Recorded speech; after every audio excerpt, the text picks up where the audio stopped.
¿Qué es hermenéutica?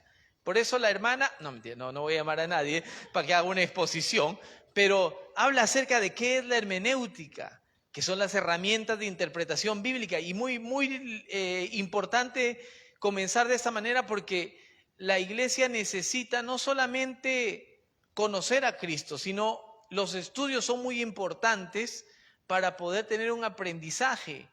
El conocimiento, dice la Biblia, que el pueblo padece por falta de conocimiento. Jesús dijo, haced discípulos y enséñales que guarden las cosas que yo les he enseñado.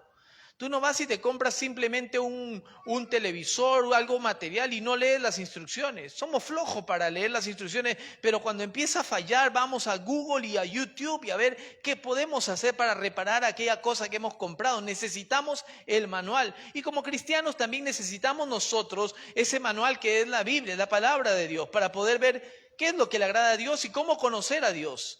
No es solamente, allá afuera todo el mundo dice, yo creo en Dios, o gran parte dice, yo creo en Dios. Yo creo en mi manera, o yo creo que Dios es de esta manera o de otra manera. Pero solamente existe un Dios verdadero, el Padre, el Hijo y el Espíritu Santo. ¿No se dan cuenta que los católicos, testigos de Jehová, mormones, aparte de otros libros que utilizan como José Smith, catecismo y otras cosas, siempre tienen la Biblia como la palabra de Dios? Y la palabra serán diferentes traducciones, pero el mundo ha dividido la iglesia, pero la palabra es una sola. Y la palabra nos revela a Jesús como Salvador, como Señor y Salvador. La Biblia, en los estudios que teníamos de hermenéutica, hablábamos que la Biblia significa libros. O sea que la Biblia es una biblioteca. Tenemos libros como lo de la ley que se conoce, que en el libro de Josué se menciona por primera vez los libros de la ley, los primeros 5 libros de la Biblia, el Pentateuco, los judíos que le llaman el Torá. Y tenemos libros de historia, libros de poesías, poéticos. Tenemos en el Antiguo Testamento muchos libros de profecías, profetas mayores, profetas menores. Es una biblioteca de libros para que tú puedas escoger lo que tú quieres leer, pero te enseña lo que Dios hizo, lo que Dios hace y lo que Dios hará. Si tú lees un libro sin ninguna esperanza, te compras un libro de recetas de cocina y tú tienes fe de que las instrucciones que te dan, aunque mucha gente ya no lee, creo, libros de recetas de comida, ahora se van a YouTube porque somos más flojos y vemos y adelantamos a lo que queremos y a ver cuáles son los pasos a seguir para que nos salga una bandeja paisa o un pabellón o un ceviche o algo para ver cómo es que se cocina para que salga como uno quiere. Y lo lee con fe, confiando de que las instrucciones que me dan me van a llevar a un plato exquisito. La Biblia, si tú lo lees como un libro por leer, no te va a causar nada, aunque Dios en su misericordia puede tocarte. Pero cuando tú lees la Biblia sabiendo que es palabra de Dios, palabra de vida eterna, ocurre un efecto diferente. La Biblia no es un libro de historia, un libro pasado, sino que es una palabra viva. Hebreos 4:12 dice que la palabra es viva y eficaz y más cortante que toda espada de doble filo que atraviesa hasta lo más profundo, hasta los pensamientos, los huesos y los tuétanos. La Biblia está escrito de todo en la Biblia. Pero si tú lo vas a un doctor a pedir ayuda, pero tú no tienes fe en ese doctor, estás perdiendo tu plata. Porque el doctor te dice, toma paracetamol y tú sabes, yo no voy a tomar paracetamol. Porque tú no crees en ese doctor.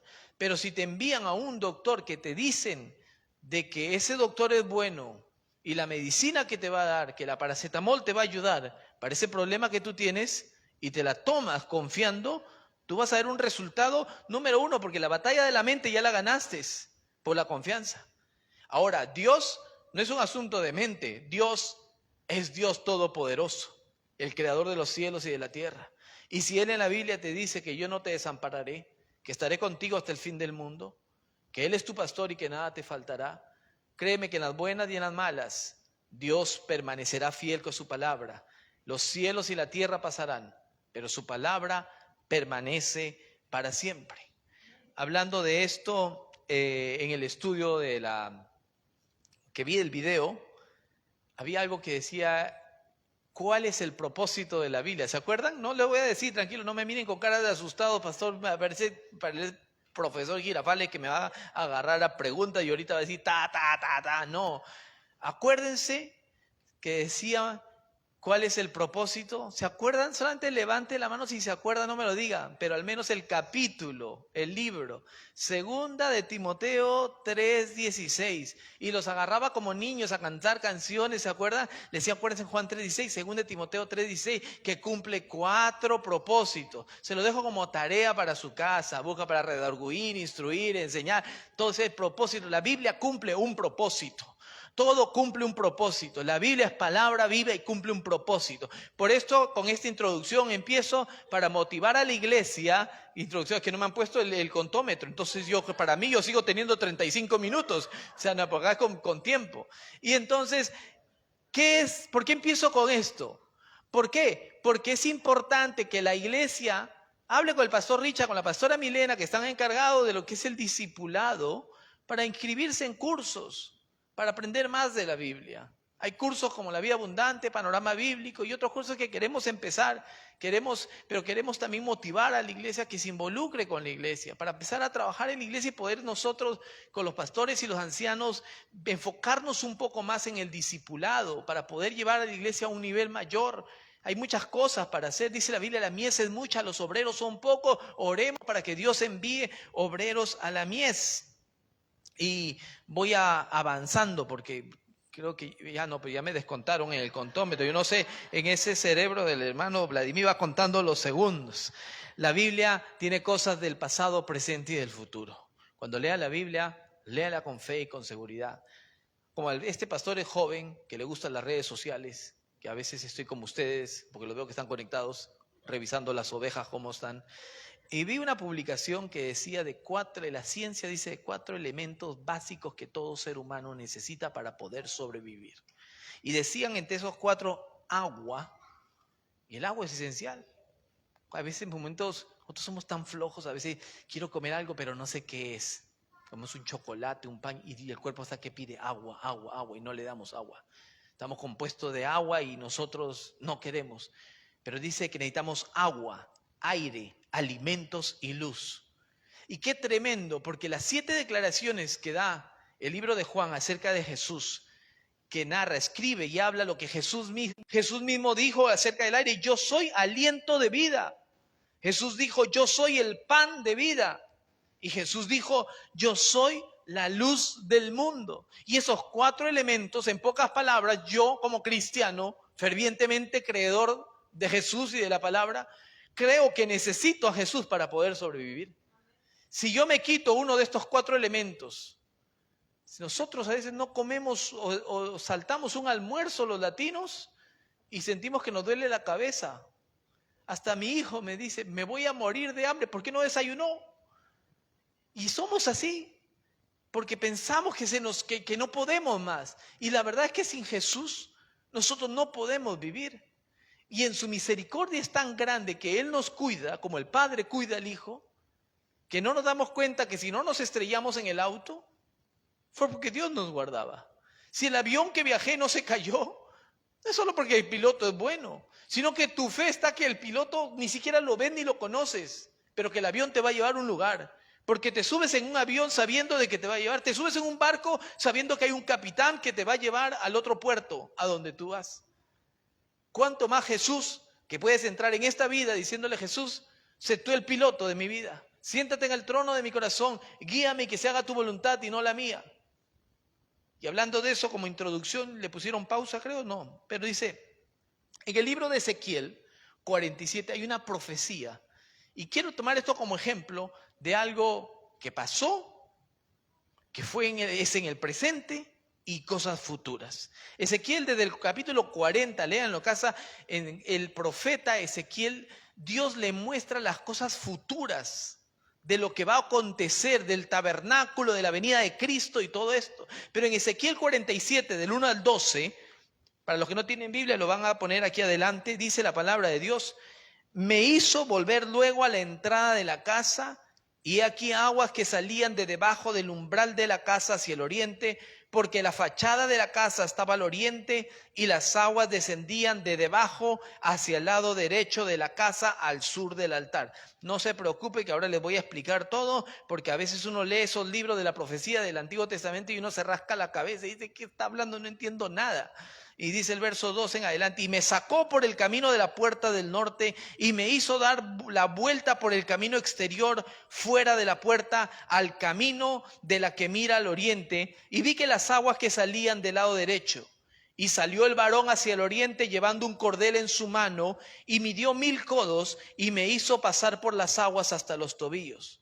Midió otros 1000 y me hizo pasar por las aguas hasta las rodillas.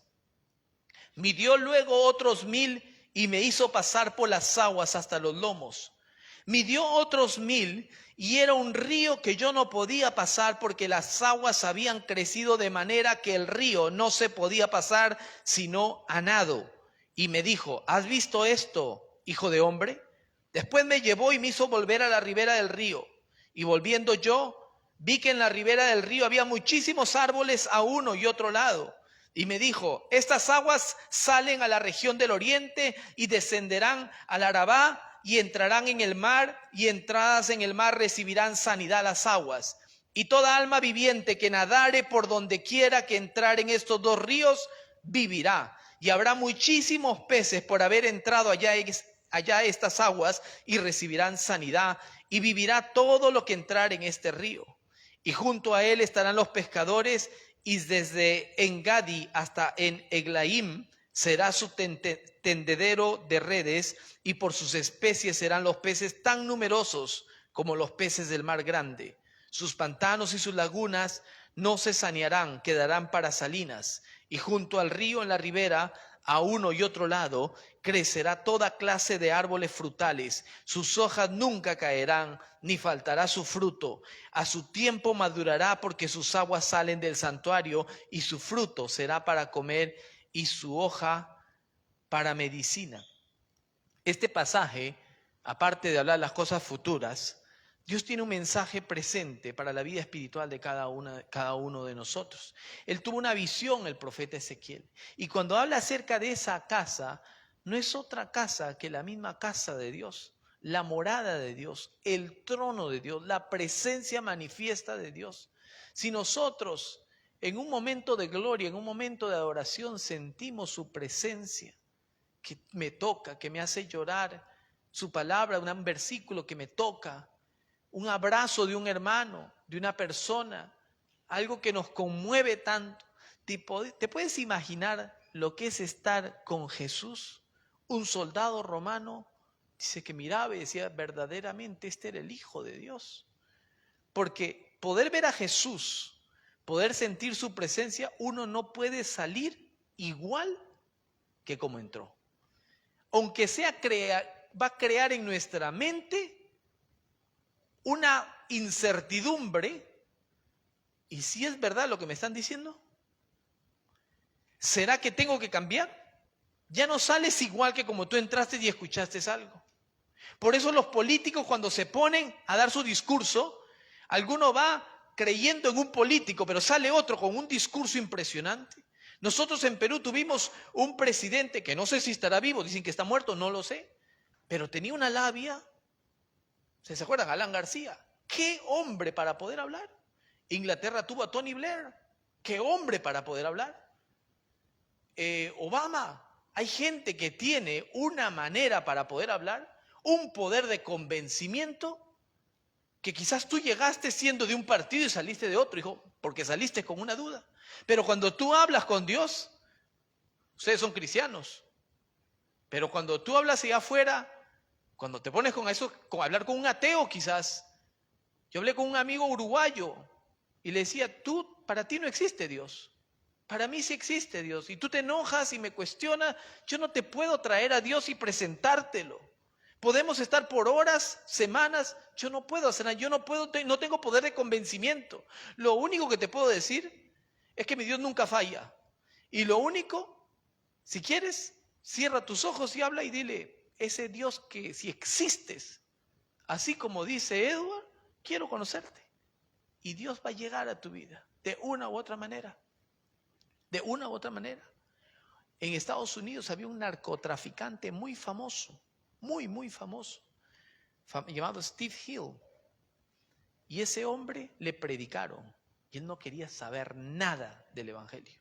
Y un día Steve Hill en una sobredosis de droga en su habitación, ya que se moría, que empezaba a convulsionar, dijo: Jesús, si en verdad existes, visítame, porque le predicaban de Jesús por todas partes.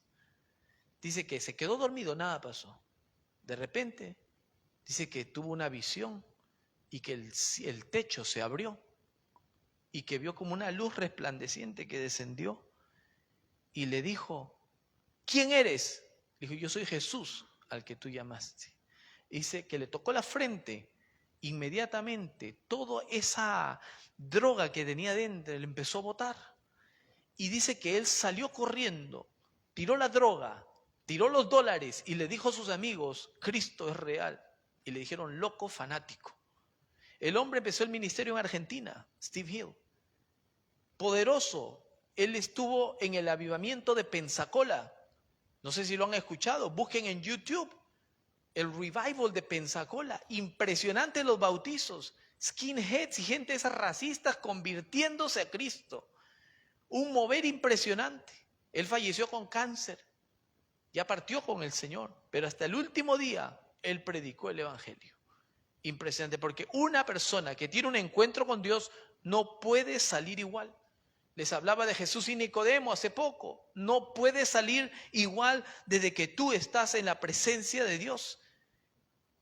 El profeta Ezequiel pudo presenciar la casa de Dios.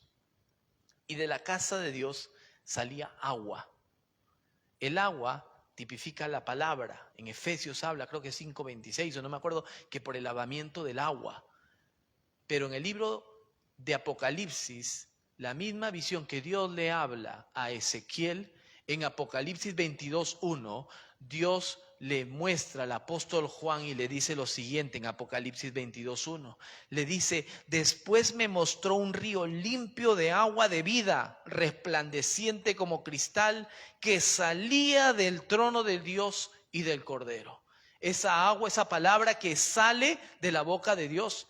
Por eso dice la Biblia que no solo de pan vivirá el hombre, sino de toda palabra que sale de la boca de Dios. La palabra de Dios nunca regresa vacía. No es tú le puedes hablar a una persona y decirle cuánto Jesús le ama y esa persona te puede decir que no quiere saber nada.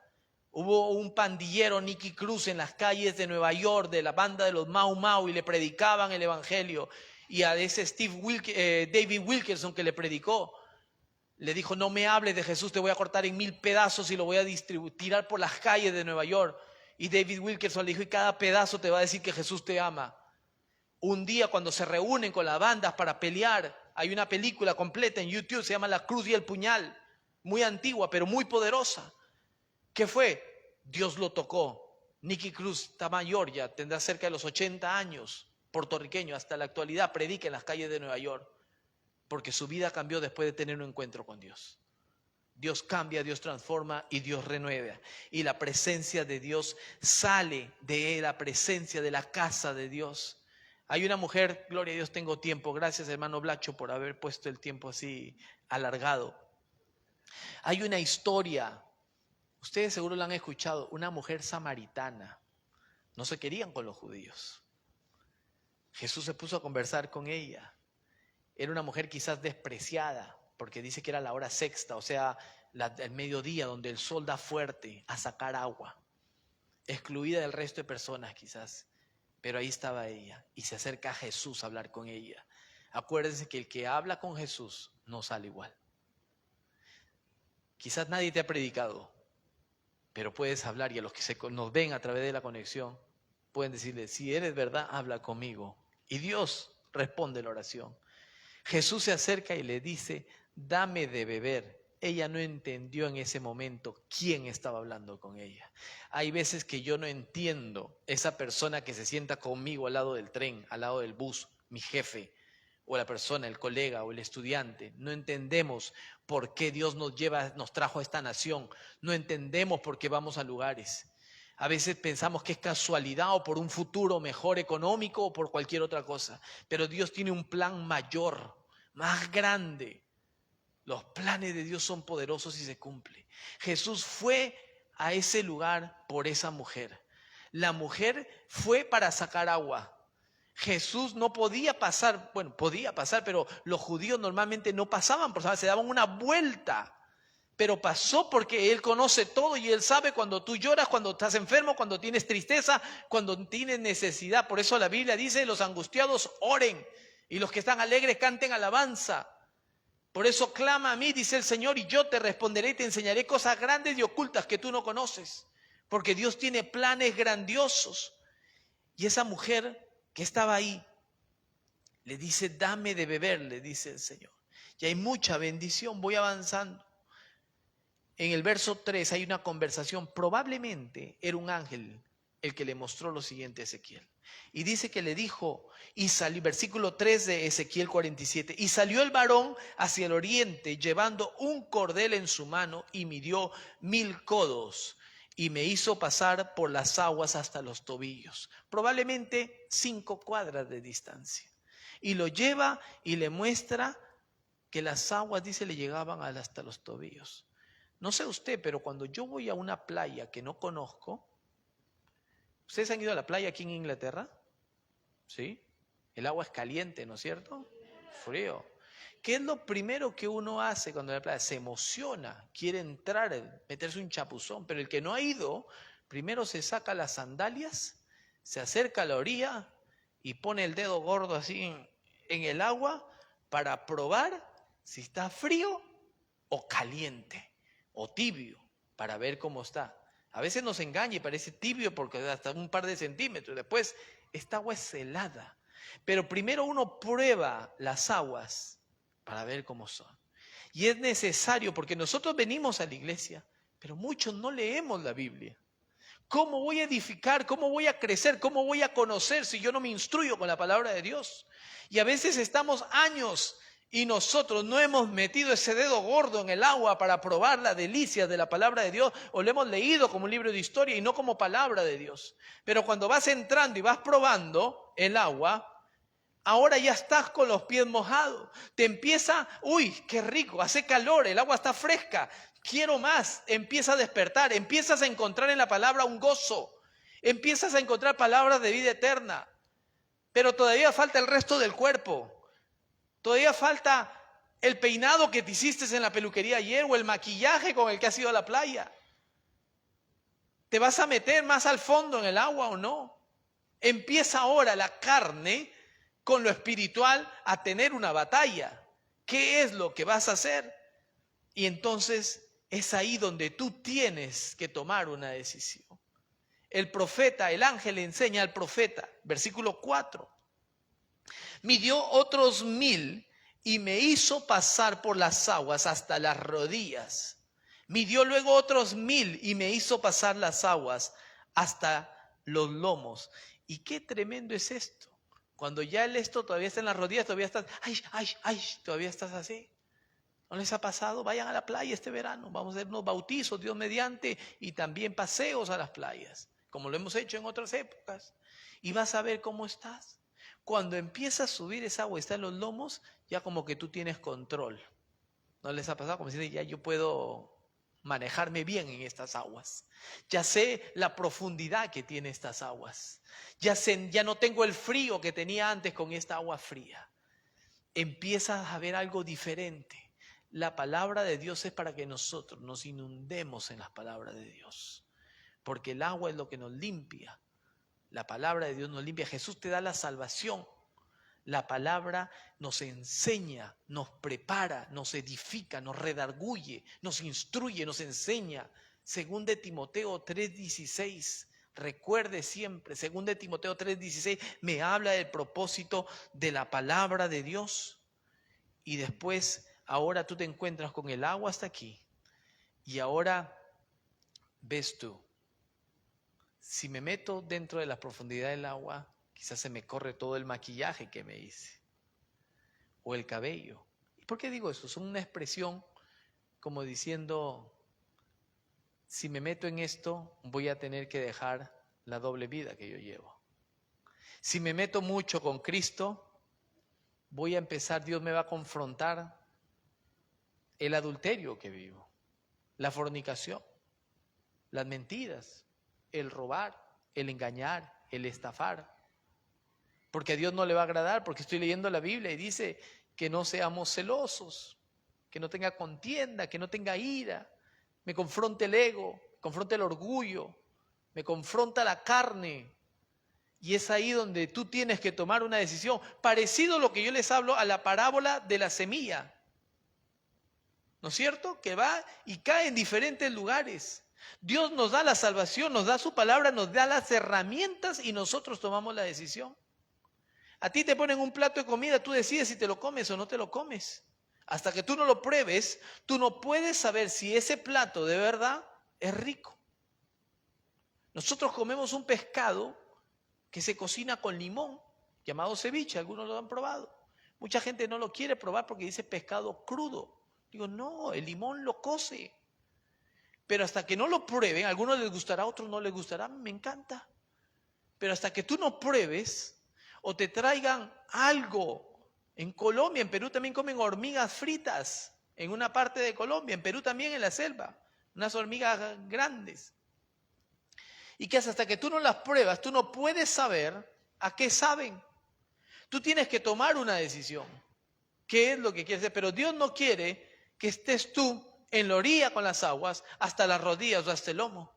Tienes que tomar una decisión. Y entonces el ángel o la persona esta que le está enseñando que no es Dios, dice en el versículo 5 de Ezequiel 47, midió otros 1000 y era ya un río que yo no podía pasar porque las aguas habían crecido, sino a nado. Y es ahí donde tú tomas la decisión. Una vez Dios me mostró una visión en un sueño y era en la iglesia. Yo no era el pastor, era pastor de jóvenes en esa iglesia. Pero el pastor de la iglesia predicaba y ves que a Dios no le agrada. Y Dios no te juzga.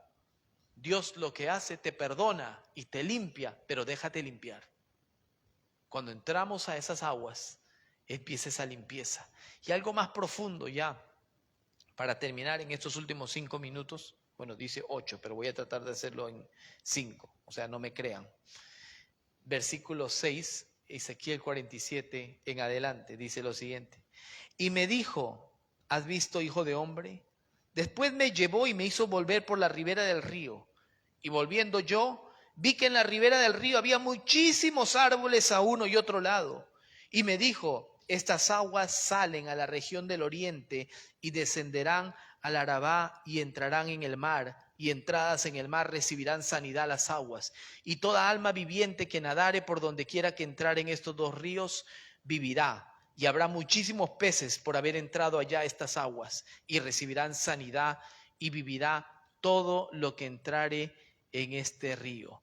Qué tremendo, porque ahora empieza a nombrar lugares. Y esos ríos desembocarán, según la geografía, al mar muerto. En el mar muerto no hay ni una especie con vida, por eso se llama mar muerto. No hay ni un pez con vida. Pero cuando llega la palabra de Dios, empieza a resucitar, empieza a dar vida. Porque nosotros no nos damos cuenta, pero sin Cristo estamos muertos. Pero con Cristo tenemos vida. Yo no sé si alguna vez tú has pasado y tienes una noticia mala. Yo creo que todos hemos experimentado alguna noticia mala, pero eres cristiano y estás mal y cabizbajo.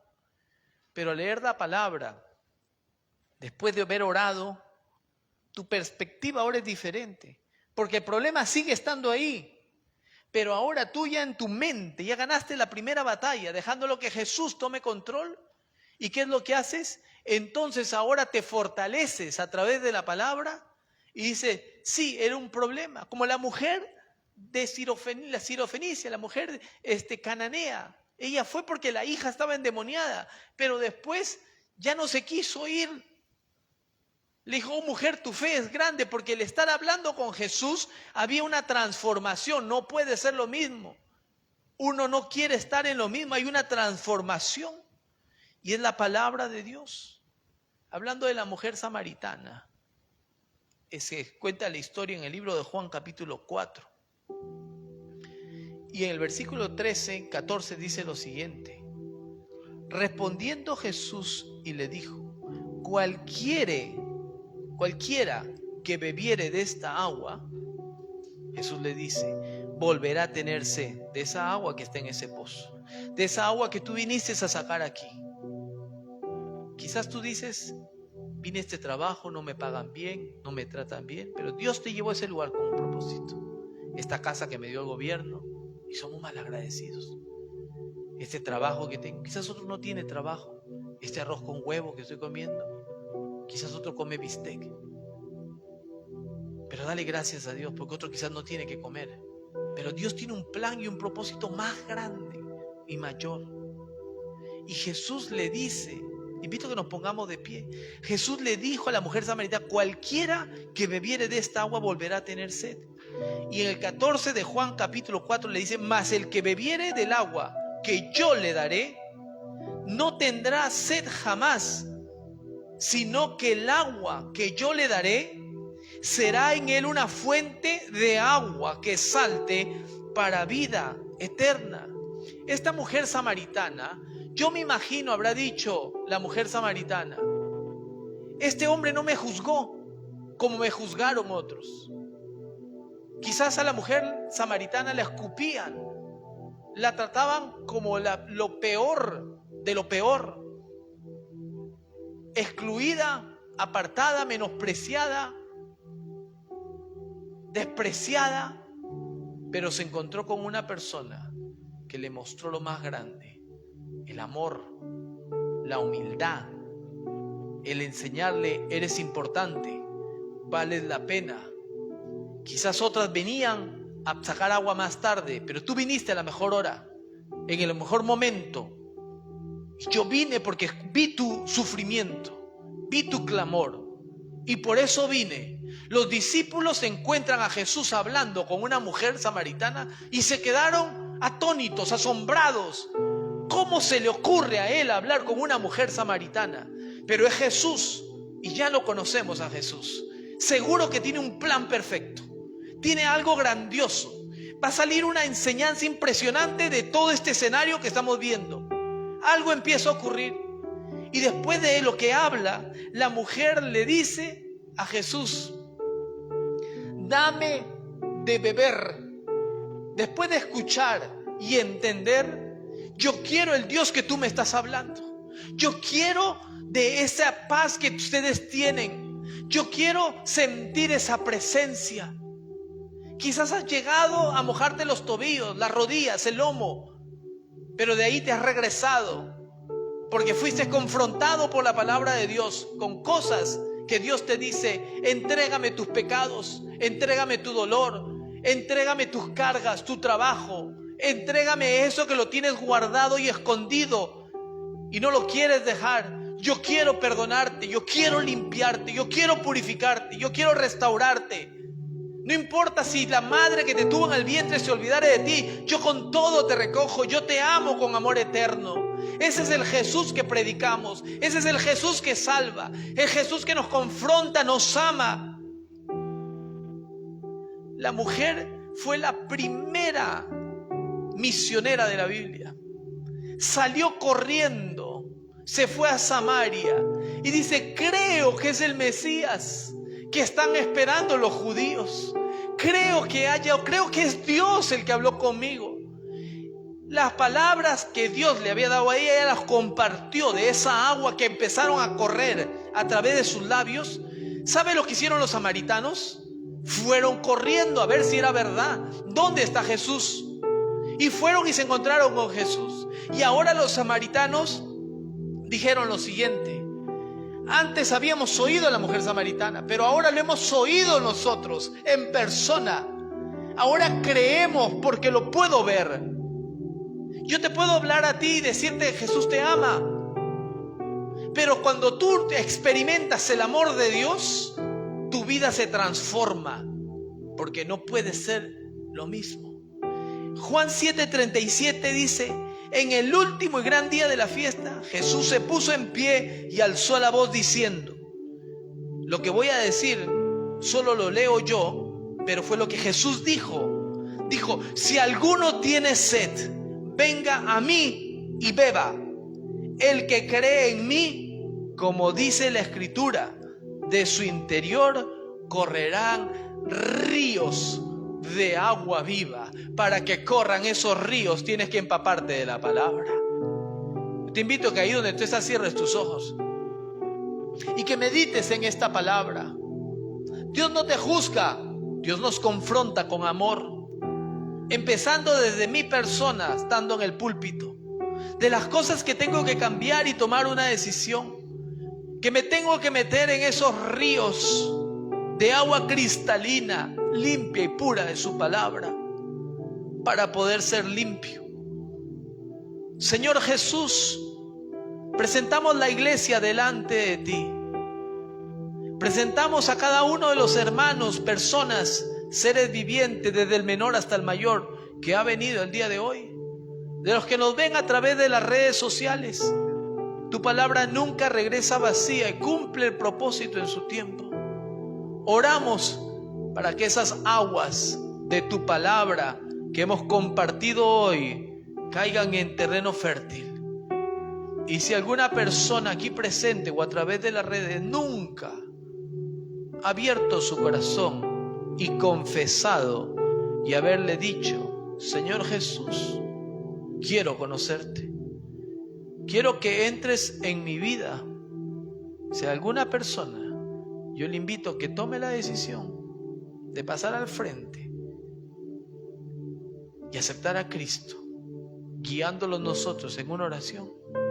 O si es a través de las redes, ahí donde tú estás, que tú puedas decir: Señor Jesús, perdona mis pecados, entra en mi corazón, quiero que seas el Señor de mi vida y que me hables, me visites y me guíes.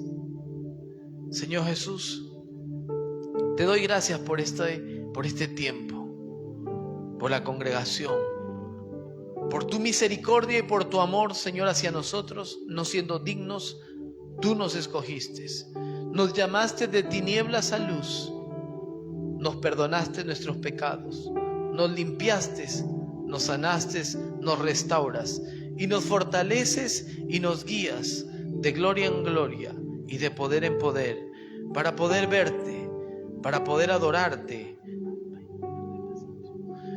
porque tuya es la gloria, Señor, porque tuyo es el poder, porque tú eres el gran yo soy, Señor. Señor Jesús, tú eres el eterno, Señor, tú eres el gran yo soy, Señor. Santo Dios, a ti la gloria, Señor.